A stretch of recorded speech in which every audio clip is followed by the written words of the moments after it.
교도하겠습니다. 시편 119편 17절부터 24절 말씀 교도하겠습니다. 주의 종을 후대하여 살게 하소서. 그리하시면 주의 말씀을 지키리이다. 내 눈을 열어서 주의 율법에서 놀라운 것을 보게 하소서. 나는 땅에서 객이 되었사오니 주의 계명을 내게 숨기지 마소서. 주의 계획을 항상 사모함으로 내 마음이 상하나이다.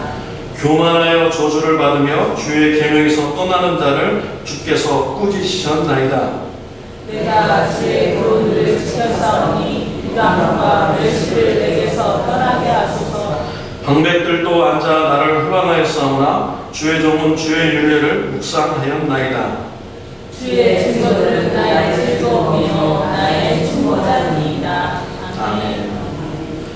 제가 알래스카에서 부교육자로 있었을 때 일입니다.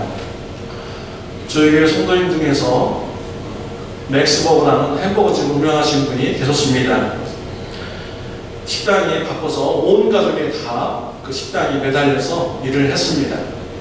어머니는 주방에 들어가서 음식을 만들었고요. 또 아버지와 자녀들은 캐셔도 보기도 하고, 또 햄버거집인데 딜리버리도 또 이렇게 했어요. 식당을 이렇게 운영하다 보니까 시간이 굉장히 바쁘죠. 그래서 아버지는 주일 성수를 제대로 잘 못하셨습니다. 근데 어머니는 그리고 자녀들은 그것도 열심히 주일 성수를 이렇게 하였어요. 그러다 식당이 너무 바쁘면은 자녀들이 예배에 참석하지 못하는 경우가 가끔 있었습니다. 그러면 제가 학생부를 맡았기 때문에 신방을 식당으로 갔습니다. 그 신지사님 가정인데 자녀를 보러 가면은 이제 신지사님이 왔다고 저와 같이 얘기를 같이 나눠줘요. 그러면서 말씀합니다. 우리가 지금 식당을 인수한 지 얼마 안 됐고 너무 이게 바쁩니다. 그래서 주일 성수를 제대로 잘 할 수가 없습니다. 식당이 안정이 되면은 제가 그때 주일 성수도 잘하고 교회 열심히 나가겠습니다. 라고 말씀을 해주셨습니다. 이 말을 듣는데 마음이 참 안타까웠습니다. 제가 그곳에서 한 3년 정도 사역을 했는데 남자 신지사님은 주일 예배에 거의 이렇게 참석을 하지 못했습니다. 제가 캘리포니아에 내려와서 신지사님 가정의 소식을 들었습니다. 이제는 가게가 안정이 되어서 남자 신지사님이 주일 성수를 이렇게 잘하신다. 그리고 교회 일을 열심히 하고 계시다고 소식을 들었어요. 아, 이렇게 신앙생활 하시는 분도 계시구나 라고 알았습니다. 캘리포니아에 내려와서 식당을 지금 운영하고 계신데 온 가족이 신앙생활을 잘하고 계시고 신주사님 교회 중직자가 되어서 잘 섬기고 계시다고 소식을 듣고 있습니다. 저와 여러분들이 이와 같은 신앙생활이 있었으면 참 좋겠습니다. 하나님께서 기도 응답을 해주셨으면 그 은혜를 잊지 않고 신앙생활을 열심히 할 수 있는 저와 여러분들이 되시기를 바랍니다. 하나님께서 여러분의 기도 제목에 응답해 주셨습니까? 병을 고쳐주셨습니까? 가정의 문제를 해결해 주셨습니까? 자녀의 문제를 해결해 주셨습니까? 여러분의 그런 사업의 문제를 해결해 주셨습니까? 그 은혜를 잊지 마시길 바랍니다. 은혜를 기억하고 신앙생활 열심히 잘하시는 저와 여러분들이 되시기를 바랍니다. 오늘 본문 말씀에 보면은 저자가 이런 기도를 드립니다. 17절 말씀 다 같이 읽겠습니다. 주의 종을 후대하여 살게 하소서. 그리하시면 주의 말씀을 지키리이다. 정말 아름다운 기도문입니다. 저의 기도에 응답하여 주시면 주의 말씀을 지키리이다 라고 이렇게 기도를 드렸습니다. 저의 기도에 응답해 주시면 교회 생활 열심히 하겠습니다. 교회 봉사 열심히 하겠습니다. 이런 기도문보다 얼마나 아름답습니까? 저를 후대하시면 저의 기도에 응답해 주시면 주의 말씀을 지키리이다 라고 이렇게 기도를 드린 것입니다. 정말 건강한 신앙의 기도문입니다. 저와 여러분들도 이와 같은 기도를 드렸으면 참 좋겠습니다. 여러분 교회 나오기로 작정하셨습니까? 내가 봉사 열심히 하겠습니다. 또 많이 전도하겠습니다. 이런 말보다요, 주의 말씀을 내가 지키겠습니다 이렇게 기도하실 수 있는 저와 여러분들이 되시길 바라요. 그리고 또 저에게도 오셔서 이제 교회 나오게 됐으니까 열심히 전도할게요. 이거보다 열심히 주의 말씀을 지키겠습니다. 라고 이렇게 얘기해 주시면 제가 정말 기쁠 것 같습니다. 주의 말씀을 지키겠습니다 라고 할 때 지키겠다, 이 단어는요 원어로 샤마르라는 이 단어가 사용되었습니다. 이 샤마르라는 이 단어 원어에 보면은 크게 주의하다, 면밀하게 주의하다, 보호하다, 이런 뜻을 이렇게 포함하고 있습니다. 그러니까 하나님의 말씀을 지키려면 아주 면밀히 주의하는 마음을 가져야 돼요. 크게 주의하는 마음을 가져야 됩니다. 말씀을 지키지 못하는 이유가 무엇입니까? 말씀을 듣고 예배당을 쭉 나갔는데 하나님의 말씀을 다 잊어버렸어요. 오늘 설교 시간에 무슨 말씀 들었지? 싹 잊어버려요. 그러면 주의 말씀을 지킬 수 있습니까? 없습니까? 기억도 하지 못하는데 어떻게 말씀을 지키는 자가 될 수가 있겠습니까? 성경을 막 읽어서 은혜 받았어. 성경책 딱 덮는 순간에 다 잊어버려요. 그러면 말씀을 지킬 수가 없는 것이죠. 우리의 마음속에 크게 주의하는 마음이 있어야 돼요. 아주 면밀하게 주의하는 마음이 있어야 됩니다. 이 말씀을 붙들고 내가 반드시 내가 지켜야겠다 라는 이런 주의하는 마음을 가질 때 주의 말씀을 지킬 수가 있는 것입니다. 또 이 샤마르 단어에는요 어린아이들을 보호하다, 또 중요한 사람을 보호하다 할 때 그 단어가 그런 의미가 또 이렇게 포함되어 있습니다.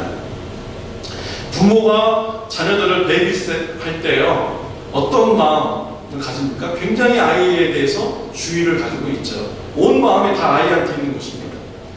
눈과 귀가 다 아이한테 있는 거예요. 그럴 때 아이를 보호하면서 베이비셋을 잘 할 수가 있는 것이죠. 한눈 팔았을 때 그때 사고가 터지는 것입니다. 여기 그림에 사진에 보면은 아버지들이 요즘 베이비셋 이렇게 하는데요. 아버지들이 지금 애들을 보고 있지 않아요. 애들은 뒤에서 놀고 있는데 딴 데를 보고 있습니다. 저럴 때 한눈 팔 때 사고가 나는 것입니다. 애들이 위험한 데 가지 않나, 다른 애들하고 싸우고 있지 않나, 이런 것을 잘 주의하면서 이렇게 보호해야 되는데 한눈 파는 순간에 아이를 보호할 수가 없는 것이죠. 우리의 마음과 눈과 이런 귀가 하나님의 말씀을 지키겠다는 이런 마음에 있어야 돼요. 그래야 하나님의 말씀을 지켜나갈 수가 있는 것이죠. 하나님의 말씀을 지키겠습니다 라고 기도하시는 저와 여러분들이 되시기를 바랍니다. 말씀을 지키면은 영적인 눈이 열리는 축복이 임하게 됩니다. 18절 말씀 다 같이 읽겠습니다. 내 눈을 열어서 주의 법에 기이한 것을 보게 하소서. 자, 여기서 내 눈을 열어서 주의 기이한 것을 보게 하소서라고 했는데요. 이 보게 하다, 보다, 이 단어는 나바트라는 이런 단어로 쓰여졌습니다. 단순히 보다, 이것도 포함되어 있고요. 또 하나님의 뜻을 보다, 본질적인 것을 보다 라는 이런 뜻도 포함되어 있습니다. 내 눈을 열어주셔서 하나님의 그런 기이한 것을 보게 해주세요. 하나님의 말씀을 지키려고 노력하면 우리의 영안이 열려서 하나님의 기이한 뜻을 알게 되는 이런 축복이 임하게 되는 것입니다. 이 나바트라는 단어가 욥기서 39장 29절 말씀에 쓰여졌습니다. 시작. 거기서 길 많은 것을 살피나니 그 눈이 멀리 봄이요. 이 말은요 독수리에 대해서 말할 때 사용된 이런 말씀입니다. 독수리가 높은 데 올라가서요 뭔가 이렇게 확 움켜잡을 만한 먹이가 있나 없나 이렇게 보는 것이죠. 그래서 멀리 이렇게 봅니다. 독수리의 눈은 우리 사람의 눈보다 두세 배가 더 두세 배 더 잘 본다고 합니다. 우리 한국에서는 눈 측정할 때 2.0이 최고잖아요. 근데 독수리 눈은 5.0이라고 합니다. 우리 눈에 초점을 이렇게 중심축을 맞추는 게 우리 사람 하나인데 독수리는 두 개나 있대요. 그래서 두세 배 사람보다 더 잘 볼 수 있는 이런 시각을 독수리가 가지고 있다는 것입니다. 그래서 독수리는요 1.2마일, 그러니까 키로수로 말하면 2km 떨어져 있는 이런 토끼까지도요 아주 선명하게 잘 본다는 겁니다. 사람으로서는 볼 수 없는 그런 것이지만 독수리는요 1.2마일, 2km 떨어져 있는 것도 아주 선명하게 잘 보면서 토끼를 다 이렇게 잡아서 이렇게 사냥할 수 있는 이런 새라고 이렇게 합니다. 사람의 눈으로는 볼 수 없지만 독수리의 눈으로는 볼 수 있어요. 하나님의 말씀을 지키는 자는요 사람의 눈으로는 깨달을 수는 없고 사람의 눈으로 볼 수 없지만 하나님의 뜻을 볼 수 있는 이런 축복이 임하게 된다는 것입니다. 하나님의 말씀을 지키고자 노력할 때 우리의 영안이 열려지게 되는 것입니다. 민수기 21장 9절 말씀에도 나바트라는 단어가 쓰여졌습니다. 시작. 모세가 노뱀을 만들어 장대 위에 뱀에게 물린 자마다 노뱀을 쳐다보는 즉 살더라. 광야에서 이스라엘 백성들이 길이 거칠어서 불평을 합니다. 하나님이 심판하셨습니다. 뱀이 나오게 해서 물게 했습니다. 사람이 죽어갑니다. 모세가 하나님께 기도했습니다. 하나님께서 응답 주셨습니다. 노수로 뱀을 만들어서 장대에 달아라. 그것을 보는 자는 살게 되리라. 모세가 장대에 노뱀을 걸어서 올려놨습니다. 고무산다라고 전해주었습니다. 이때 말씀을 듣고 지키는 자, 순종하는 자는 보고 살아났습니다. 그러나 불순종하는 자는 모두 다 죽게 되었죠. 근데 여기에는 더 깊은 하나님의 뜻이 있었습니다. 요한복음 3장 14절 15절 말씀, 모세가 광야에서 뱀을 든 것 같이 인자도 들려하리니 이는 저를 믿는 자마다 영생을 얻게 하려 하시니. 여기에는 또 하나님의 큰 그림이 숨겨져 있었던 것입니다. 장대에 노뱀이 걸려있고 그것을 보는 자마다 사는 것 같지요. 예수님이 나무에 매달려서 우리의 죄를 대신 지시고 대신 형벌 받으시는 이런 예수님, 이러한 예수님을 보고 믿는 자는 영생을 얻게 되는 이런 축복을 얻게 된다. 난 이런 큰 그림이 이 안에 포함되어 있는 것이죠. 광야에 있는 이스라엘 백성들이 어떻게 예수님에 대해서 어떻게 알겠어요? 근데 그들이 그 말씀을 들었을 때 지키고 순종해서 노뱀을 바라보았을 때 하나님의 큰 구원사에게 참여하는 자가 되는 이런 축복을 그들이 받게 된 것입니다. 하나님의 말씀을 지키고자 노력할 때 우리의 영안이 열리게 되는 것입니다. 하나님의 뜻을 알아갈 수가 있는 것이지요. 히브리서 11장 17절 19절 말씀 시작.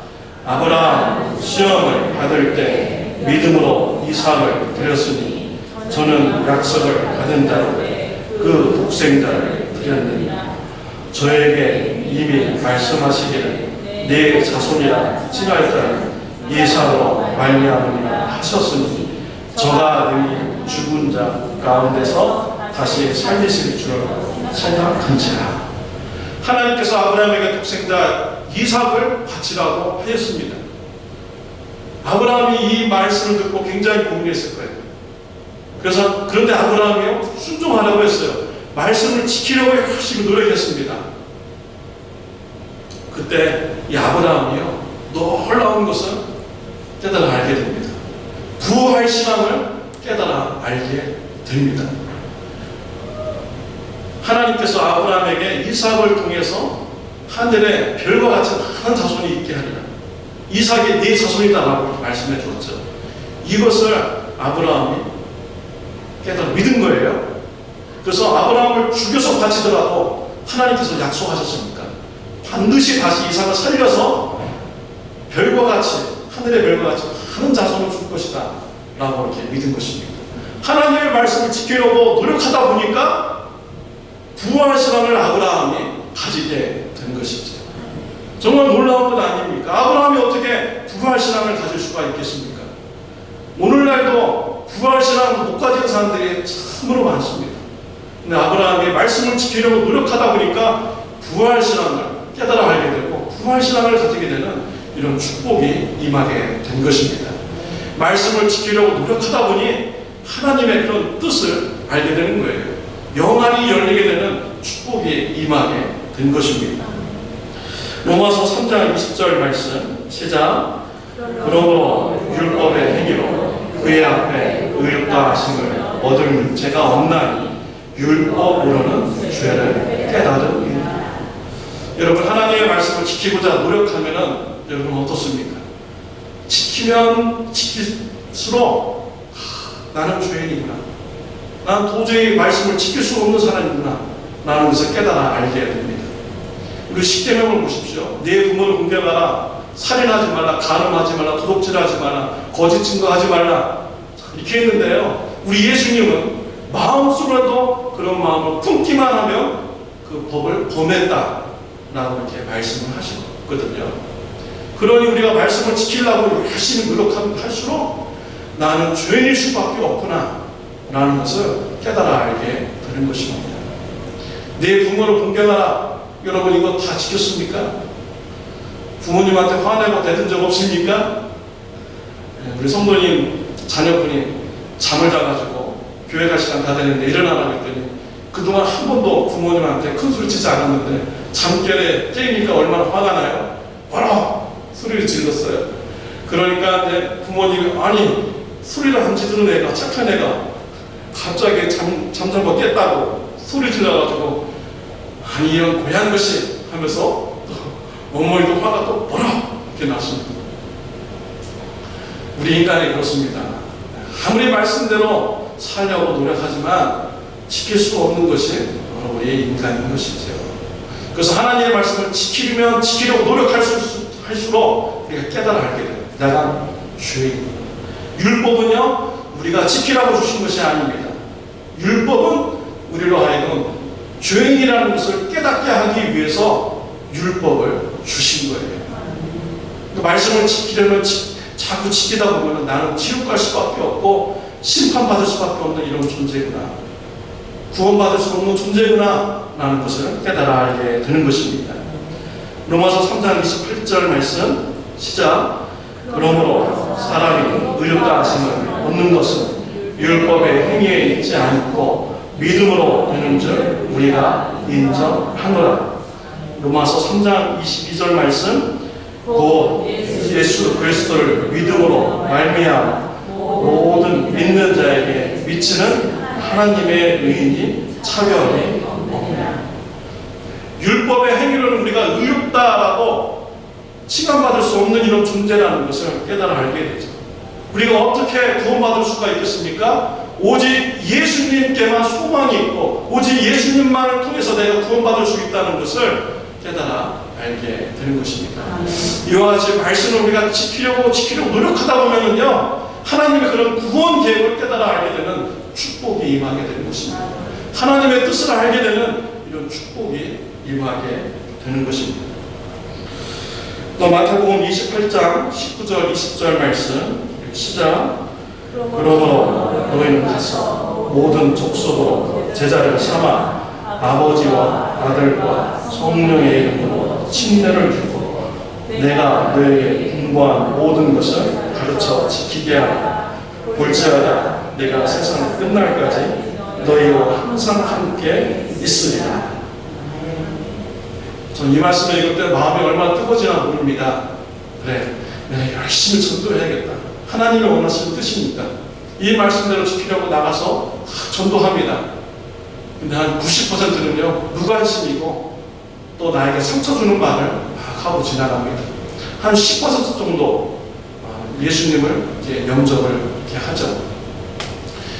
그러면서 참 느끼는 것은요, 나도 옛날에 저런 사람이었었는데, 나도 복음을 반대하는 사람이었는데 하나님의 은혜로 내가 구원받게 되었구나. 하나님께서는 저렇게 강팍한 사람도 사랑하시는구나. 그래서 나를 그 사람들을 이렇게 보내주시고 말씀을 전하게 이렇게 하시는구나 라는 것을 이렇게 깨달아 이렇게 알게 됩니다. 하나님의 사랑을 이렇게 알게 되는 것이죠. 우리는 지난주에 에스겔 세미나를 들었습니다. 수요일 저녁에 세미나를 했는데 참 은혜로운 시간이었습니다. 에스겔이라는 뜻은 하나님이 강하게 하신다, 하나님이 힘주신다 라는 뜻이 바로 에스겔이라는 뜻이지요. 에스겔이라는 사람이 바벨론의 포로로 끌려갔습니다. 청장년 때 30세 때 하나님부터 부름을 받았습니다. 하나님의 말씀을 보내는 사람들한테 가서 전하라는 거예요. 하나님의 말씀을 전할 대상을 에스겔서 2장 6절 7절에서 말씀해주고 있습니다. 우리 시작. 인자야 너는 비록 가시와 찔레와 함께 전하며 정갈 가운데 거할지라도 그들을 두려워 말고 그 말을 두려워 말지어다. 그들은 패역한 족속이라도 그 말을 두려워 말며 그 얼굴을 무서워 말지어다. 그들은 심히 패역한 자다. 듣든지 아니 듣든지 너는 내 말로 보호할 것이다.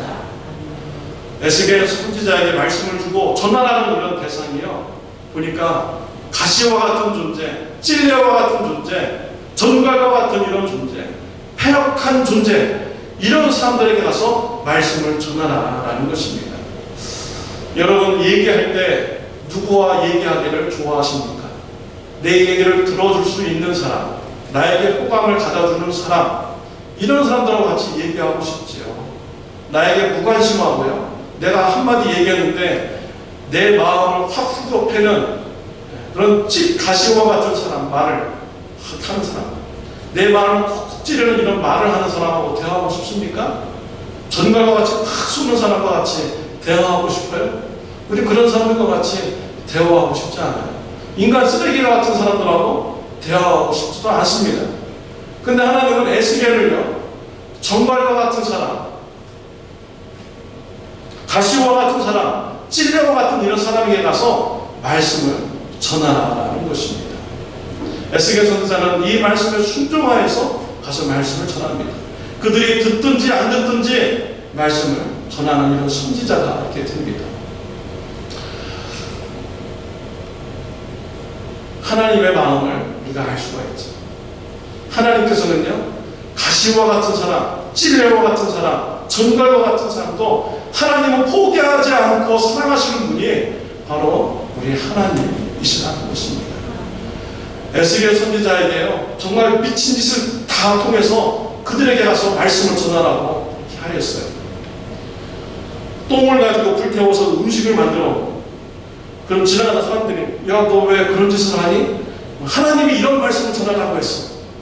또 오른쪽으로 몇인 누워있고 왼쪽으로 몇인 누워있고, 너 뭐 하는 짓이니? 하면 하나님께서 이렇게 너한테 말을 하라고 했어. 밟으면 손톱 막 이러고 있어요. 너 뭐 하는 짓이냐? 하면 하나님께서 너한테 이런 말을 전하라고 했어. 온갖 바보 같은 짓을 다 하라고 하면서 그 가시와 같은 사람, 찔레와 같은 사람에게 하나님의 말씀을 전하라고 했던 것입니다. 또 심지어는요, 에스겔 선지자가 사랑하는 그 와이프, 그 생명을 거두어 가신대. 그러면서 슬퍼하지 말라, 밥도 먹지 말라 라고 이렇게 하셨죠. 왜 그렇게 하셨습니까? 앞으로 하나님께서 유대 백성들이 사랑하는 그 성전, 유대 백성들이 사랑하는 그 자녀들, 하나님께서 바벨론을 통해서 싹 거두어 가신다는 거예요. 성전을 무너뜨리고 자녀를 다 죽인다는 것입니다. 너무나 슬퍼가지고 슬퍼할 수도 없고요, 밥도 먹지 않게 되는 이런 상태가 될 것이다. 이런 메시지를 전하기 위해서 에스겔 선지자의 와이프를 하나님이 데려가셨습니다. 여기에 에스겔 선지자가 다 순종해서요, 하나님의 말씀을 전하는 이런 에스겔 선지자였습니다. 에스겔 선지자는 자기가 어떠한 상황에 처하든지, 어떠한 대응을 받든지, 어떠한 어려움에 처하든지 하나님의 말씀이 전파되고 선포되는 일이라면 그런 희생을 하였던 선지자가 바로 에스겔 선지자였죠. 해방을 못 보고 끝내는 바벨론에서 아주 쓸쓸하게 죽게 됩니다. 우리 예수님이 바로 이와 같은 분이셨습니다. 저와 여러분들에게 하나님의 말씀을 전하고, 저와 여러분들이 죄 사함받는 길이라면 그의 몸이 찢기고 조롱받고 침뱉음 당해도 우리 예수님은 십자가에서 고난받으셨던 분이 바로 우리 예수님이신 것이지요. 또한 그 십자가에서 우리는 하나님의 사랑을 우리가 볼 수가 있습니다. 가시와 같은 사람, 찔레와 같은 사람, 전갈과 같은 사람은 우리 하나님을 포기하지 않고 사랑하시는 분이 바로 우리 하나님이시라는 것입니다. 하나님의 말씀에 우리가 순종하며 그 말씀을 지키려고 할 때 우리 인간의 마음으로, 인간의 눈으로 이해할 수 없는 하나님의 마음, 하나님의 사랑, 하나님의 지식을 우리가 깨달아 알 수 있는 자가 되는 것입니다. 저는 지난주에 샌디에고에 있는 교회에 가서 저녁에 예배를 드렸습니다. 제가 아는 목사님이 그 교회에 담임 목사님으로 취임을 해서 취임 예배에 와달라고 초청장을 보내서 시간도 되고 해서 참여를 했습니다. 예배를 드리면서 굉장히 기분이 나빴습니다. 교회 가서 예배 드리는데 참 기분이 나쁜 것도 참 이런 것도 있었어요. 왜 나빴냐면요, 그 교회는 목사 쫓아내기로 유명한 교회예요. 2년에 한 번씩, 1년에 한 번씩 막 쫓아내요. 원룸 목사님과 그 원룸 목사님 좋아하는 사람들이 목사님 마음에 안 들고 계속 쫓아냅니다. 어떤 분은 6개월 만에 쫓아냈어요. 6개월 만에 어떻게 목사님이 부인을 쫓겨납니까? 제가 지금 목사님도 그곳에 부임했다가 2년 만에 그냥 쫓겨났어요. 너무나도 분하고 원통한 마음으로 이별서 마음에 큰 상처를 가지고 떠나셨습니다. 그런데 그 교회 가서 제가 아시는 목사님, 담임 목사님으로 취임된 거예요. 얼마나 화가 나는지. 하나님, 왜 이런 교회를 살려둡니까? 이런 교회에 왜 목사님을 왜 보냅니까? 망해야 되지 않겠습니까? 기분이 굉장히 안 좋았습니다. 그 교회 분들이 다 나갔어요. 한 두세 명 남고 원로 목사님하고 딱 이렇게 계신 거예요. 제가 아는 목사님이 이제 밥 먹다가 화가 나가지고 저한테 와서 그분이 넥타이까지 딱 차고 회색 와이셔츠를 입고 회색 꽃무늬를 이렇게 있는 와이셔츠를 입고 왔는데 그 교회 성도님 처음 보여도 와가지고 목사님 이렇게 입고 다니면 시험 받아요. 처음 봤는데 그래가지고 목사님 화가 나가지고 나한테 와가지고 나 이거 처음 봤는데 이런 소리 들었다고. 아이고 우리 빨리 갑시다. 안 나와요. 나중에 늦게 나오더라고. 왜 이렇게 늦게 나왔어요? 했더니 그분한테 나와가지고 당신이 그러면 나한테 이 말해가지고 나도 기분 상했습니다. 상처받았습니다. 그 말하고 나왔대요. 어차피 한 번 볼 거 언제 또 봅니까? 그래가지고 그냥 한마디 딱 하고 나왔다고.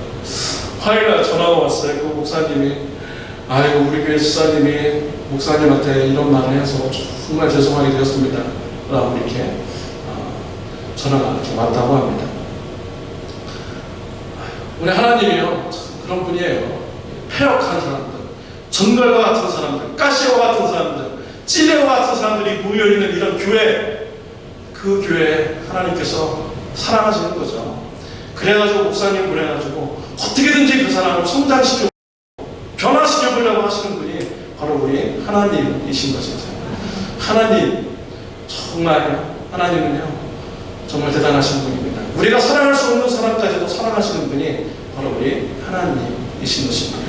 우리가 말씀에 순종하고자 우리가 지키고자 노력할 때 하나님의 뜻을 알 수 있고요. 하나님의 마음을 우리가 알아갈 수가 있게 되는 것입니다. 우리의 영안이 열리게 되는 것입니다.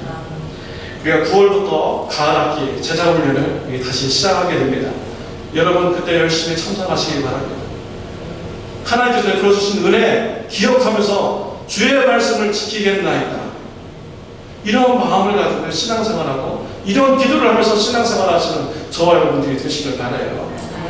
내가 이제 교회에 나오게 되었으니까 주의 말씀을 지키겠나이다 라는 이런 기도를 여러분 하시기를 바랍니다.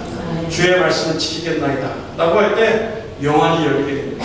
구원의 길을 알게 되고요. 하나님의 사랑의 마음을 알게 되는 것입니다. 주의 말씀을 지킴으로 영안이 열리는 축복이 저와 여러분들에게 있으시기를 바랍니다. 기도하겠습니다.